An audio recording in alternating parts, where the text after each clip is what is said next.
이제 뉴욕만 가면은 뉴욕은 인구가 많으니까 큰 역사가 일어날 거다.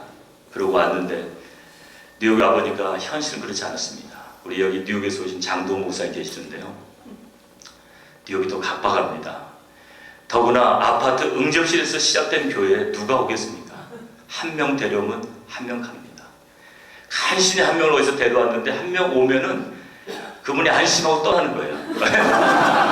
내가 불쌍해서 못 가다가 한 명을 데려오면 떠납니다.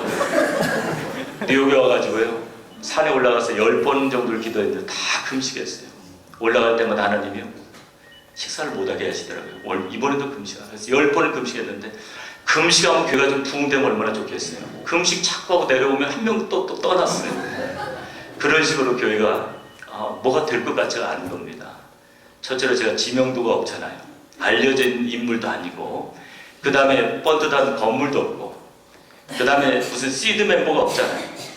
교육부도 없고, 그리고 그 당시에 또 제가 좀 잘못 생각한 게 하나가, 목회는 정말 검소하게 해가지고 모든 돈은 선교에 드려야 된다. 그래가지고 강대상도 그 페인트 하다가 누가 버린 거 주워다가 보자기 씌워가지고 놓고 했어요. 난 돈 절대로 쓰지 않고 모든 돈은 선교로 보낸다. 이런 마음이 가져갔는데, 마음은 순수했지만은 어떤 방법들이 통하지 않았습니다. 그래도 몸부림치면서 기도하고 매달리니까 몇 개월 지나니까 이제 한 10명 이렇게 되고, 그런데 하나님 저를 연단시키시는지, 그리고 처음 시작한 교회는 좋은 멤버들이 안 옵니다. 떠돌아다니는 분들이 오거든요. 그런데 독특한 분들이 와요. 그냥 성격도 아주 독특해가지고 두 가정인데 두 가정이 싸우고 막 이런 가정이 옵니다. 하나님께서 저를 얼마나 이제 낮추시는지, 경제적으로도 어렵게 하셔가지고 지하실에 가서 살게 합니다. 제가 2년 6개월을 지하실에서 살았는데요. 경제적으로 너무 어렵게 하셔가지고 어떤 때는 이제 아이 햄버거 사줄 돈도 없습니다. 집에서 그냥 밥만 먹어야 돼요. 신발도 항상 그냥 K마트 이런 데 가서 1999 이런 거 사줍니다. 어느 날 저희 아이 이렇게 운동화를 보니까요, 브랜드네임이 칼로 도려져 있어요. 칼로 딱 도려져 있을 때 제가 딱 깨달았습니다. 부끄러워서 어렵겠지, 브랜드네임 없는 신발인가. 하여튼 그런 이제 여러 가지 경제적인 어려움, 그런 여러 가지 어려움인데, 어려움 중에 어려움은 뭐냐면요, 길티 필링이에요. 내가 하나님 앞에 뭔가를 잘 못하고 있다는 거. 그런데다가 또 지하실에 있는데 또 전화를 받았어요. 누가 오해를 했는지 저를 좀 이렇게 조언해 주신다고 이렇게 목사님 전화를 하셨는데, 제가 이제 헌신이 덜 된 것처럼 또 이야기하시는 거예요. 지하실까지 왔는데 참 마음이 아팠죠.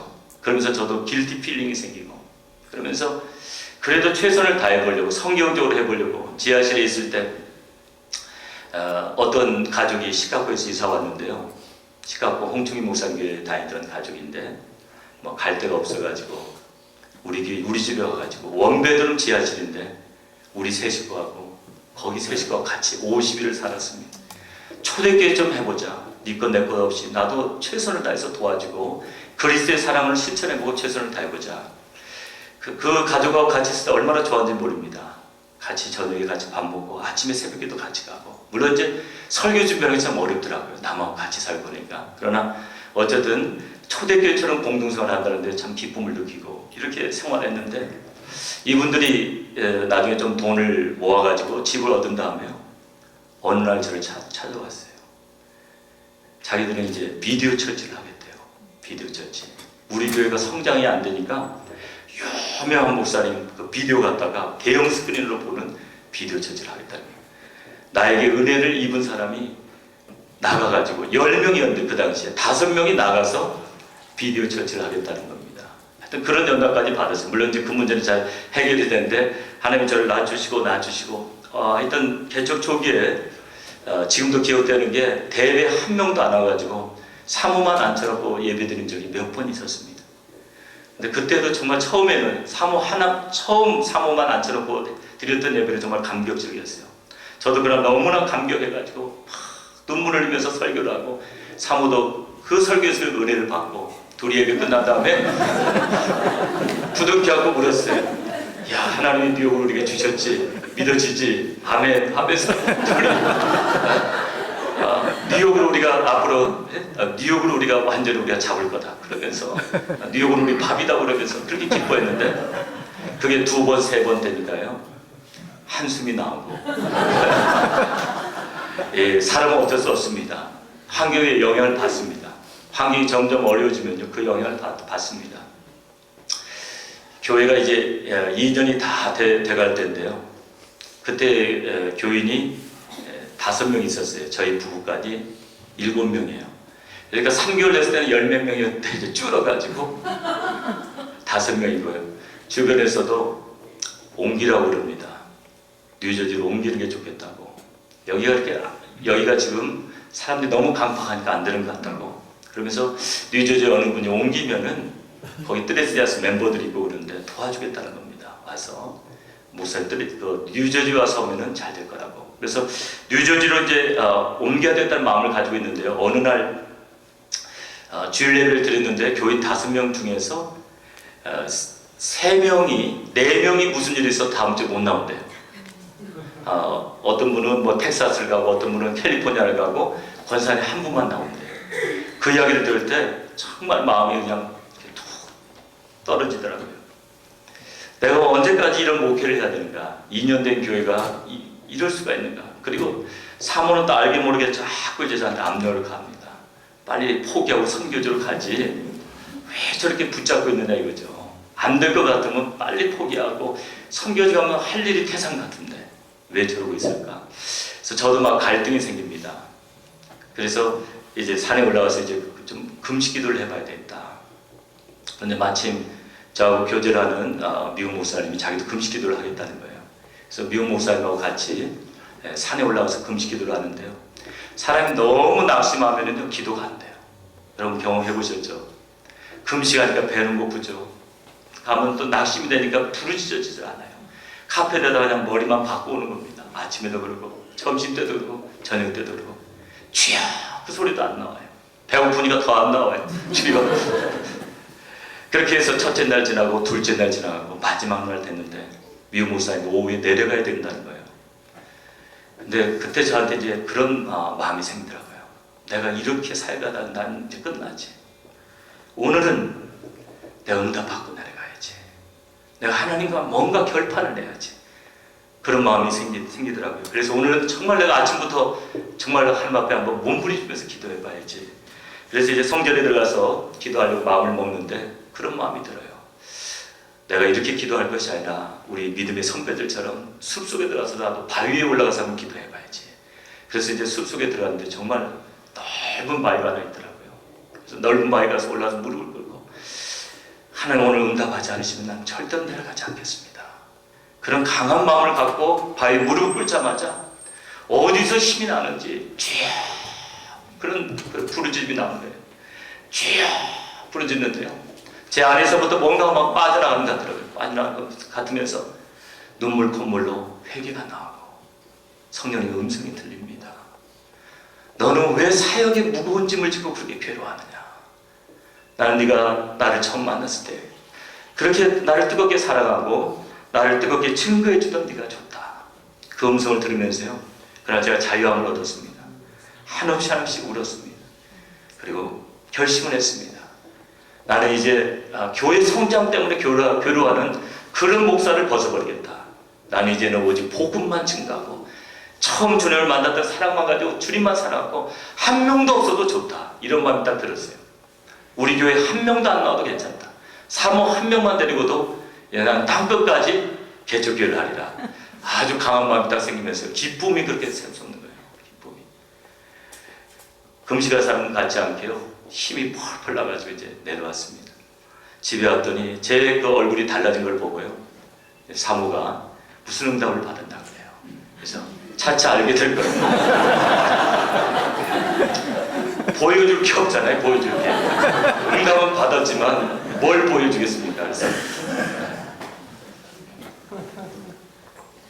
근데 주일을 이렇게 준비하는데요. 기쁨이 충만해요. 권사님 한 분만 오신다는데도요. 너무너무 좋은 거예요.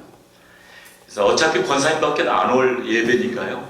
이제 저는 강대상도에서 십자가를 향해 손을 들고 손을 올리고 막 눈물로 기도하고 우리 사모는 오로 아프 가지고 반주자가 이제 어디 갔으니까 오로 아프 가지고 이제 뭘 연주하면서 또 기도를 하고. 그런데 여러 사람의 발자국 소리가 들려오는 거예요. 아니, 권사님 한 분밖에 안 오신다고 하는데 어떻게 이렇게 발자국 소리가 들리는가?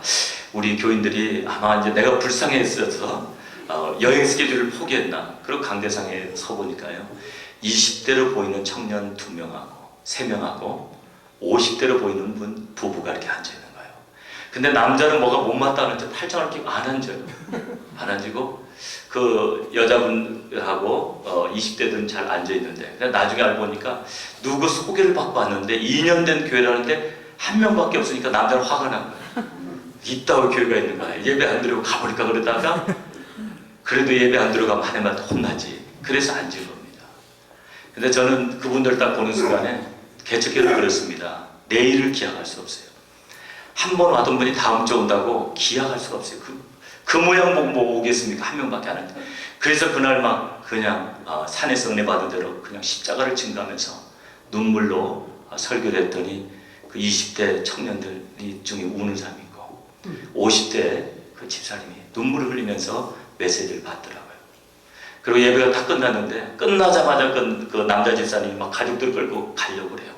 그걸 억지로 붙잡아가지고 가시지 마시고 좀 식사 좀 하고 가시라고. 그랬더니 마침 여자 집사님이 여보 바쁜 일도 없는데 뭘 그래요? 그러면서 남자 집사님을 붙잡아 놨습니다. 그래가지고 이제 부랴부랴 막 불고기를 굽고 거기서 이제 식사를 하는데 또 우리 사모가 간신히 앉혀놨는데 또 주책 없이 그러는 거예요. 오늘이라도 이 세상을 떠나면 천국에 갈 확신이 있습니까? 그래서 그때 제 가슴이 또 철렁 내려앉았어요. 간신히 지금 앉혀놨는데 아니 다음번에도 되지. 아니 오늘 꼭 복음을 이렇게 전해야 되겠냐 이거예요. 그런데 그게 또 성령님의 역사였어요. 그러면서 이제 사모가 간증을 하는데요, 그 여자분 두 분이 또 따라서 우는 거예요. 따라서 울고 그분들이 갔습니다. 간 다음에 성령님께서 이제 그 여자 집사님 마음을 타치하기 시작했어요. 저희 교회가 너무 연약하기 때문에 안 나오려고 생각만 하면 눈물이 비오듯이 쏟아져요. 가려고 마음먹으면 기쁩니다. 어떻게 했겠습니까? 그 가족들이 다 저희 교회에 수요일부터 나오기 시작했어요. 다음 주일부터 나온 게 아니라 마음이 얼마나 급했는지 수요일부터 나오시더라고요. 그러면서 이제 교회가 그때부터 뭔가 조금씩 자리 잡히기 시작했습니다. 그런데 이분들이 온 뒤로 한 2달이 지났는데 한 명이 늘지도 않고 줄지도 않는 거예요. 이제 어른 10명에 저희 부부까지 12명, 딱 제자교회가 됐어요. 12명. 그런데 여러분 그 고충을 아십니까? 큰 교회 하신 분들은 모릅니다. 멤버가 한 명 줄지도 않고 늘지도 않는 거, 이거 속 타는 겁니다. 저는 그 5명을 볼 때마다 얼마나 미안한지요. 저분들이 우리 교회 와서 저렇게 충성해 주시는데 어쩌면 내가 이렇게 부족해서 한 명이 줄지도 않고 늘지도 않냐. 그래서 8월달이 됐는데 너무나 제가 마음이 괴로워가지고 10일을 이제 금식하게 됐습니다. 심마하면서 10일을 금식하는데 금식 7일째 되는 날 뉴욕에 막 열풍이 불었어요. 그날 마침 수요일 날이었는데요. 얼마나 열풍이 불었는지 제가 견딜 수가 없어서 막 얼음을 막 먹고 그랬는데 그게 탈이 났나 봐요. 수요예배 인도하려고 이렇게 섰는데 배가 불고 끓는 거예요. 그리고 완전히 막 쇠진한 모습으로 그 찬송도 제가 못 부르는 사람이 마이크 잡고 또 30분 인도하고 그리고 1시간 성경 공부를 하는데 성경 공부 가르치려고 딱 섰더니 그 20대 자매들이 그날 왔는데요. 막 눈물을 흘리는 거예요. 야, 우리 목사님이 저렇게 사역을 하려고 애쓰는구나. 그러면서 이분들이 이제 그때부터 저의 좋은 동역자가 되고 그때부터 저는 이제 전도지를 또 만들어 가지고 다시 또 마켓 앞에 가서 전도하기 시작했습니다. 근데 전도지를 제가 뉴욕 와가지고 혼자 2,000장을 나눠줘 봤어요. 근데 2,000장을 받고도 한 명도 안 오는 겁니다. 어느 주일에 한 명이 오셨는데 교회 잘못 찾아갖고 오신 거예요. 옆 교회로 가야 되는데 번지 잘못 보고 오신 거예요. 얼마나 제가 마음이 괴롭겠습니까? 하나님 너무 하십니다. 전도지 2,000장을 받았으면 한 명이라도 오면 얼마나 좋겠어요. 그런 상태에서 더 이상 이제 노방전도는 안 되겠다 이렇게 생각하고 있는데 어느 우리 자기 이야기를 맥도날드에 가면은 이제 그 애기들을 데리고 와가지고 애기들 놀이터에 놀리면서 한가하게 이렇게 앉아있는 엄마들이 있대요. 그분들한테 전도하면 참 전도가 잘 된답니다. 그래서 이제 제가 그런 사람에게 전도하리라. 그리고 이제 마음을 굳게 먹고 어느 맥도날드 이렇게 갔습니다. 전도지를 가지고 가서 콜라를 하나 시켜가지고 이제 놓고 이쪽 엄마한테 전할까 저쪽 엄마한테 전할까 이제 용기가 안 나서 못 가는 거예요. 근데 그러는 사이에 이쪽 엄마도 일어나서 가버리시고 저쪽 엄마는 그래서 저는 콜라는 다 마셨고 맥도날드를 탁 나오는데 성령의 음성이 딱 들리는 거예요. 네가 소리치지 않는 돌들이 소리지르라.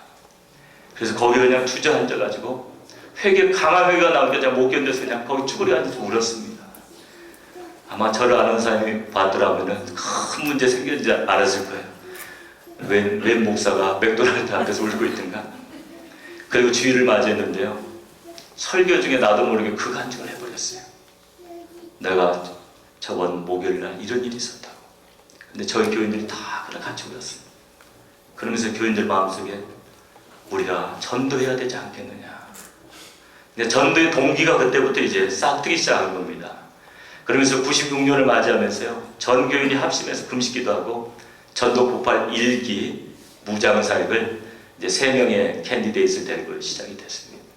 그런데 한 6번, 7번 하니까 더 이상 갈 데가 없는 거예요. 대상자도 없고 10번 만에 중단해야만 했습니다. 그런데 전도폭발을 하고 있는데 소식이 들려오기를 그때 한참 우리 은혜교회도 예수 전도회 막 훈련받았고 막 외침 전도하고 그런 분들이 있었습니다. 마켓 앞에서. 근데 정명재 전도사님 마침 그 일을 했는데 하와이 가서 집회하는데 하여튼 사모님이 새벽기도 마치고 거리에 나와서 전도했는데 4명 결실시켰다. 그 말이 막 제 귀에 들려오는 겁니다. 번쩍 귀가 뜨이는 겁니다. 그래서 정명재 목사님한테 전화해가지고 우리 교회 와서 집회해달라고. 그래서 우리 교회 와서 집회를 하고 주일날이 됐는데 뉴욕에 이제 눈이 내렸습니다. 눈이 이렇게 쌓여있는 날이었는데요. 우리 정 목사님이 공영주차장이 있습니다. 뉴욕에 저희 교회 옆에 번화가 옆에 이제 주차장이 있는데 거기로 데려가서 전부 무릎을 한 겁니다. 그리고 주여 삼창하고 통성으로 기도하자고. 그래서 거리에서 우리가 주여 삼창을 하고 무릎 꿇고 기도를 했습니다. 그랬더니 담대해지더라고요. 저희들 이상하게 이제 보는 사람들이 있었는데 그렇게 담대하게 기도하고 나니까 이판사판이다. 그래서 제가 한 사람을 딱 잡았더니 정명희 목사님 무릎을 꿇고 기도를 하더라고요. 그런데 그날 또 올라온 걸 저희들이 알게 됐습니다. 강력 전도를 정말 뜨거운 마음으로 하였더니요. 그날 집으로 들어오라는 사람도 있고 그런 식으로 이제 전도가 시작이 됐습니다. 그래가지고 그 주일에 그 주간에 2 가정을 교회로 인도하게 됐어요. 12명밖에 없던데 이제 2 가정이 오니까 얼마나 교회 기쁨이 충만하겠습니까? 그러니까 저희 사모가 저보고 당신 이제 에브리데이 노방전도 다 해라. 에브리데이. 그래서 제가 정말 월요일도 가고요. 화요일도 가고 수요일도 가고 목요일도 가고 토요일도 가고 그러면서 제가 너무 좋아가지고 하나님 앞에 서운했습니다. 하나님 제가 평생 노방전 하겠습니다. 서운을 잘 하셔야 돼요. 평생 하겠습니다. 그래서 주일날은 내가 평생 하겠습니다 이렇게 했어요. 그래서 그때부터 비 오면 우산을 쓰고 갑니다. 억수 같은 비만 아니면 우산 쓰고 갑니다. 제 방에는 우산 10개 있어요. 그리고 우리 전도전들은 그냥 각오를 합니다. 우리 목사님은 한담 하는 사람이다. 저렇게 참 이렇게 편하게 보이지만은 우리 목사님은 한번 한담한다. 그러니까 여러분 서운한 거예요. 목사님이 어기면 안 돼요. 그럼 교인들이 흐트러집니다. 그때부터 제가 이제 노방전도를 하면서 하나님 앞에 이렇게 서운을 했어요. 제가 평생을 하겠는데 주님 3년 동안에 저희 교회를 7배로 성장시켜 주시면 주님 제가 이 전도를 앞으로 목사님들 앞에서 간증하고 힘이 연약한 교회가 전도하겠다 하면은 제가 도와주기를 원합니다. 그렇게 정말 서운했는데 정말 3년이 지난 어느 날 보니까 저희가 딱 7배 이상으로 성장되어 있더라고요. 그걸 보면서 제가 하나님 앞에 영광을 돌렸습니다. 사랑하는 복음의 동역자 여러분 우리가 처해지는 상황이 너무 어려운 겁니다. 사실은 여러분 길티 필링을 가지실 필요가 없어요. 어떤 분은 다른 사람보다 더 설득력 있고 그렇기 때문에 더 많은 사람들을 이끌어올 수가 있습니다. 그러니까 교회에 너무나 양적인 숫자에 연연한다면 우리는 지치게 됩니다. 자신에게 주어진 일에 최선을 다하는 것이 하나님이 기뻐하시는 일이 아닌가요? 그런데 우리가 정말 귀하게 여겨야 될 일이 무엇일까요? 저는 그것이 복음이라고 생각합니다. 왜냐하면 복음은 우리의 영혼을 살리는 능력이기 때문에 저는 이 복음이 얼마나 귀한지 몰라요.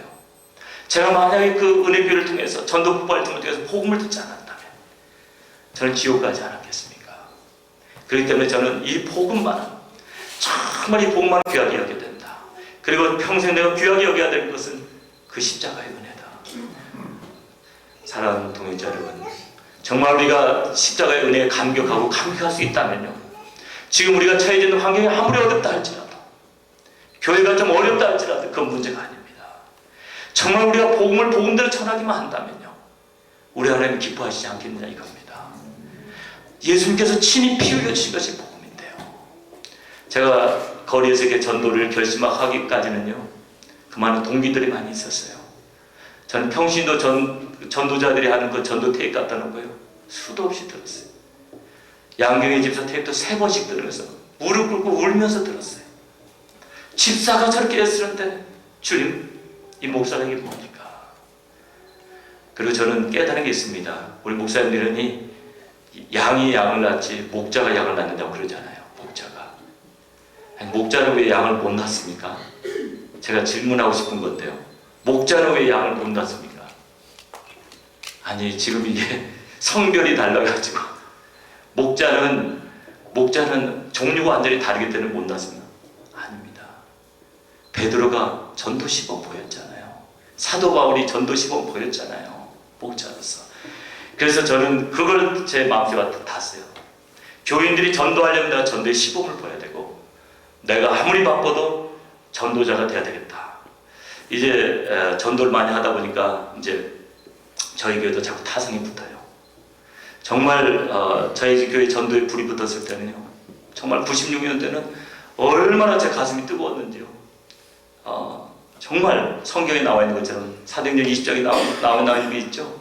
겸손과 눈물로 3년을 사도 바울이 울면서 말씀을 가르쳤다고 되어 있잖아요.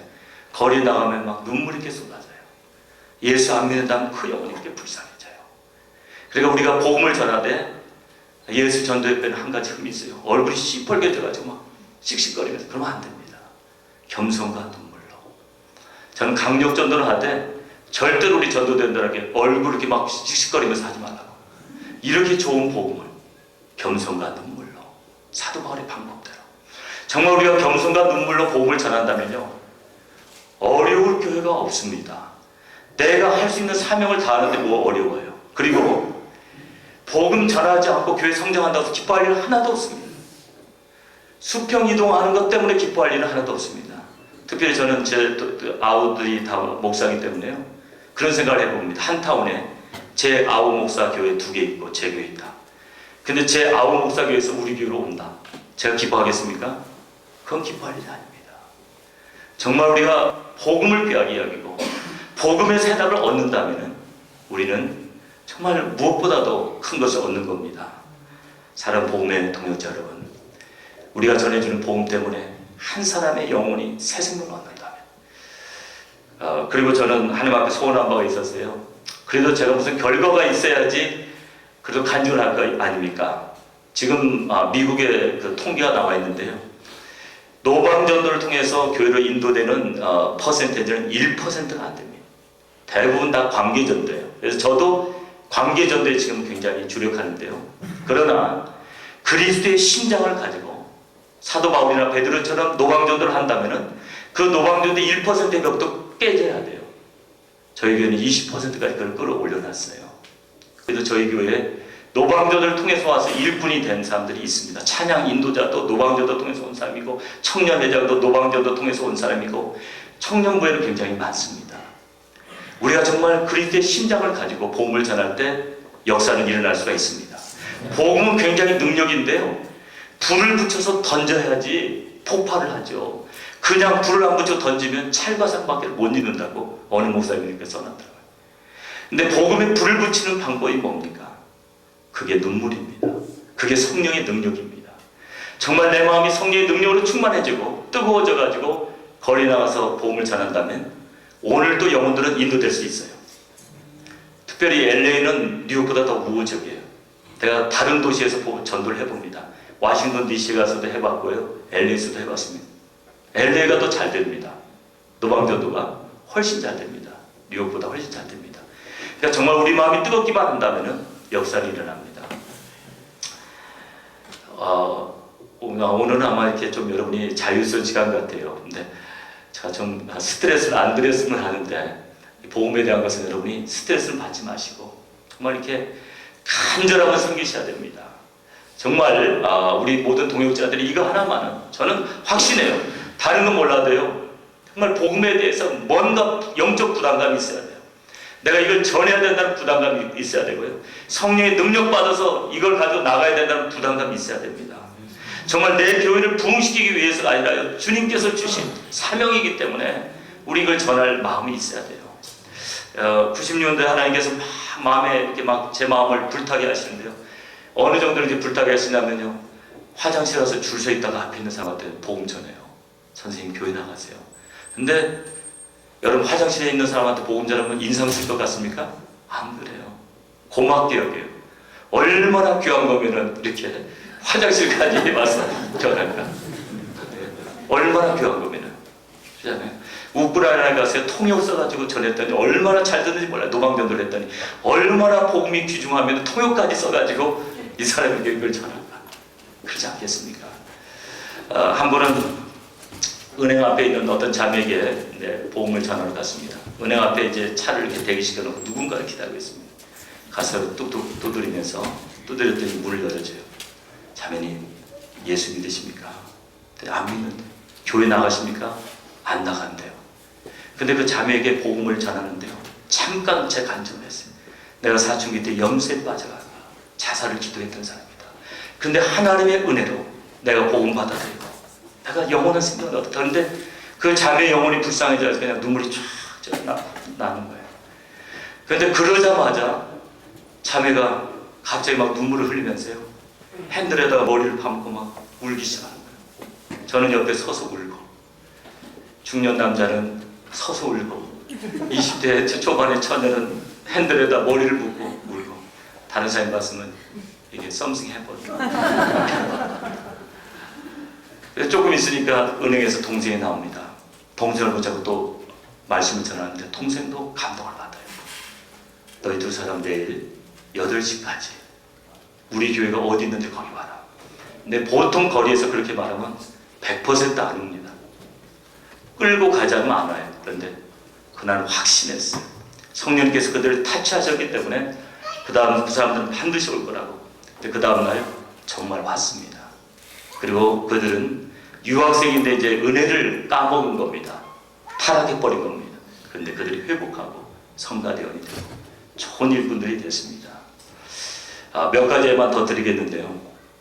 한 번은 같이 이렇게 사모는 이쪽에서 전도하고 저는 이쪽에서 전도하고 우리 팀들이 이제 흩어져서 전도하는데 어떤 좀 이렇게 잘 좀 그래도 준수하게 생긴 청년이 비디오를 주일날인데 3개인가 이렇게 들고 지나가는 겁니다.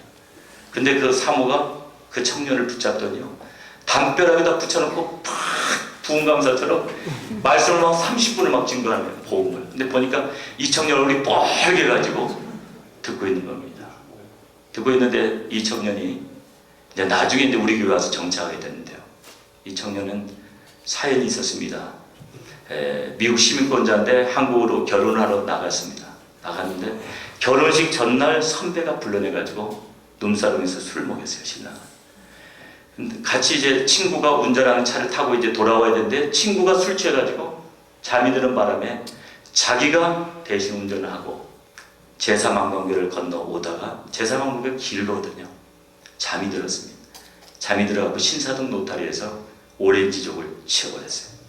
오렌지족을 치는 순간에 옆에 있는 친구가 잠이 깨가지고 도망가라고. 그래서 막 도망을 가다가 이제 막 추격하는 사람들에 의해서 이제 콘에 몰려갖고 잡히게 됩니다. 결혼식 전날 사람을 치고 잡히게 됩니다. 그 어머니가 경찰서에 가서 돈을 먹이고 형사들이 지켜보는 가운데서 결혼식을 올리고 결혼식 끝나자마자 다시 형사들이 연행돼가지고 형무소로 갑니다. 그런데 그 형무소에 있는 동안에 이제 신부가 면회를 오다가 한 2개월 후부터는 종족을 감춰버립니다. 그런 고통 가운데 어떻게 이제 피해자하고 막대한 보상금을 주기로 하고 합의하고